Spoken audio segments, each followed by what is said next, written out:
Rice is it's an important commodity, important food. I can say hardly will you see a country that does not eat rice. It's the most generally accepted food so far, to the best of my knowledge. And if you look at it averagely, an average Nigerian man, if he does not eat rice in his house, it means you are still a poor man. There's this ideology that exists between in our own communities, that any house you go and you eat rice, it means the people are doing very well. So rice is the most accepted food so far.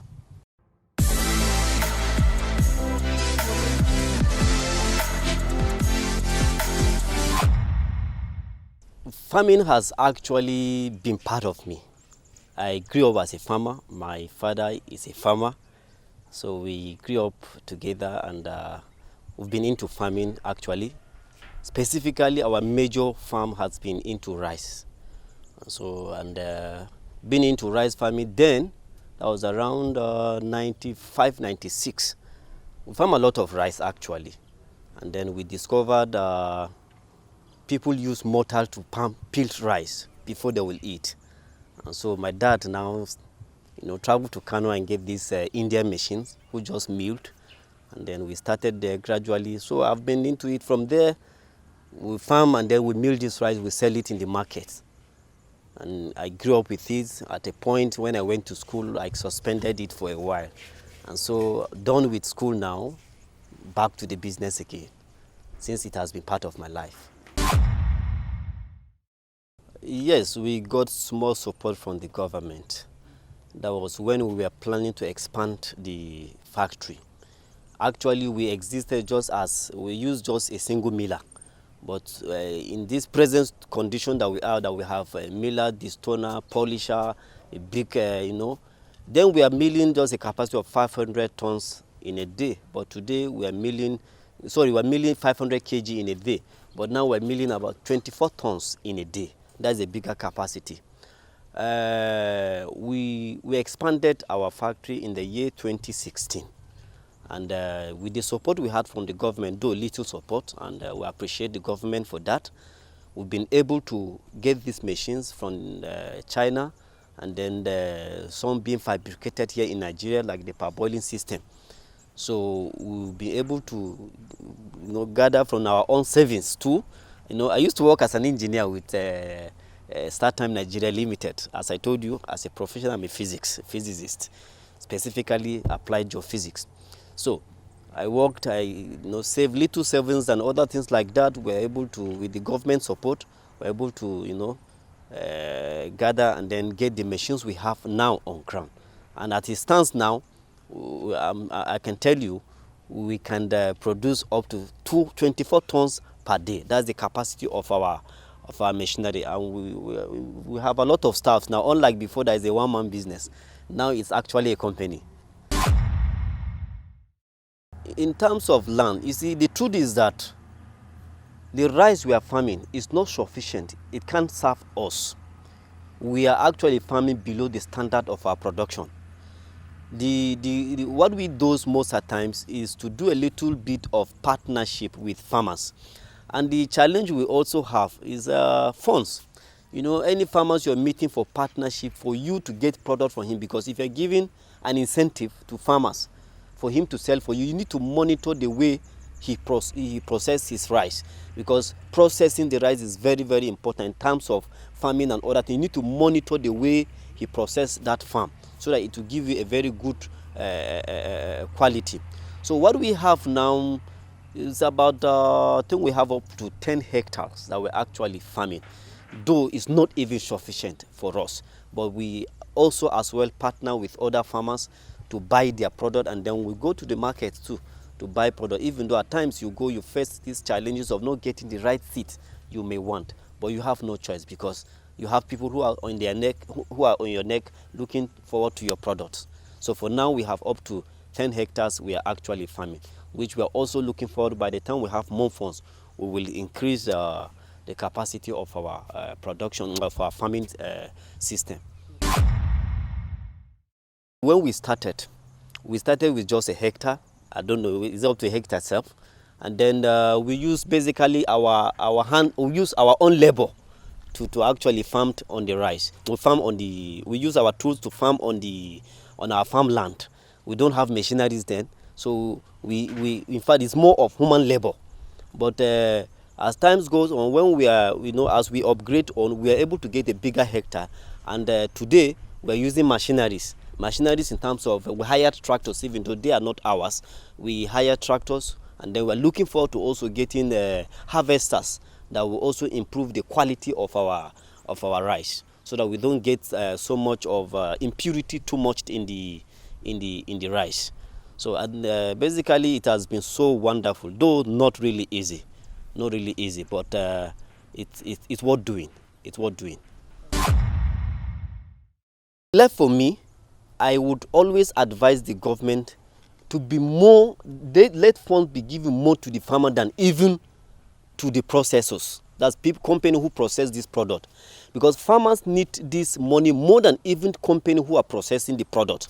Why? Because before you get product that can serve a factory, you will need maybe up to 20 farmers with plenty hectares of land for them to produce, to serve the purpose of that, to serve the capacity of a factory. That's to say, a factory will be needing like more than 50 farmers in order to sustain itself. So if government will come out with policies that will actually give out funds to boost the farmers, food will not be an issue. And you discover that the prices of this commodity will actually be kind of cheaper compared to what we are actually seeing today, because we are not really getting this paddy very easily because of the scarcity of the product. And this scarcity is as a result of this farmer not having the right, they don't have the funds to actually put in, expand their land and then give us more a larger capacity, a larger quantity of what we need. The basic challenge with farmers is actually funding. They need money to buy chemicals, they need money for tractors, they need money for so many things.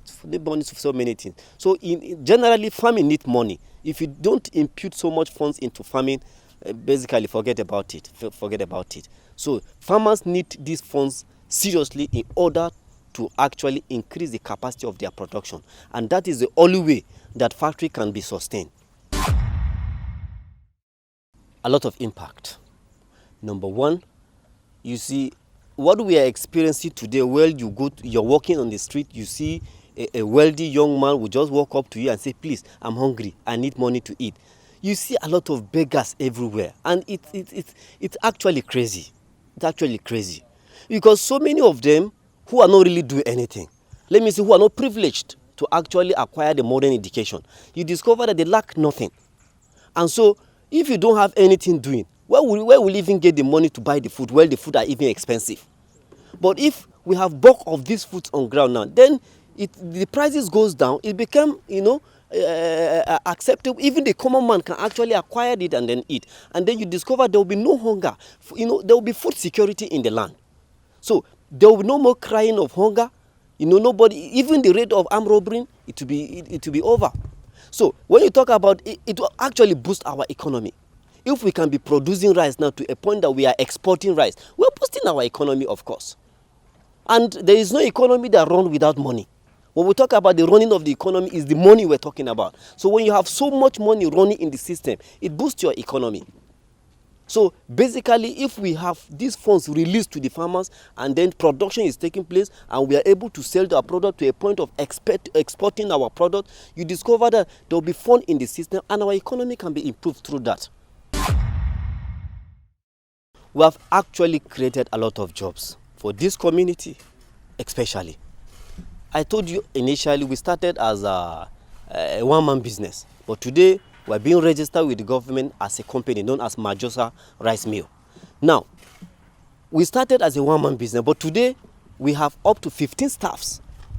So now, even without the government job, you now discover that because of this company, we're able to actually provide jobs for people around. So you could imagine by the time you have up to like 15 of these such companies who will employ 15 staff, you will discover that the issue of job employment, unemployment, it should be over. It should be over. So rice milling, in fact, we are actually doing well to see how we can reduce unemployment in our society and the country at large. You discovered, yes, they come to work, but there is no work because the products are not there on ground. But they have to become, because we need to also, we cannot chase them away because they are also looking up to us for sustainability. Now, since they are looking up to us, we cannot chase them away. They keep coming. So what we do is, if there are no much production, we have to find a way, of sustaining them. We have to just find a way of sustaining them, because if you lay them off today because of the situation you are having on ground, you may need them tomorrow. So it's better, you find a way of sustaining, and that is how we've been managing and then absorbing ourselves like that. So they have actually been coming. Okay, basically there are 3 stages involved in rice production. That is, haven't gotten your paddy on site. Number 1 thing is parboiling process, which is a key thing to do in the rice mill industry. Parboiling is an essential thing to do in the rice milling industry. Once you get your parboiling wrong, be rest assured your result is going to be wrong. So parboiling is the first thing we do, and this parboiling is a process in which rice is being soaked for like 8 hours, depending on the temperature of your water. So if you soak the rice for 8 hours and then you come back, you heat it. We heat through steaming. We steam. So when you steam your rice, and then it's okay, you dry it. So drying the rice to a particular level of moisture, and then before it goes into milling. So basically the first stage is parboiling. After parboiling involves you soaking your rice. After soaking your rice, then you steam. And then the second phase of it is the drying aspect of it.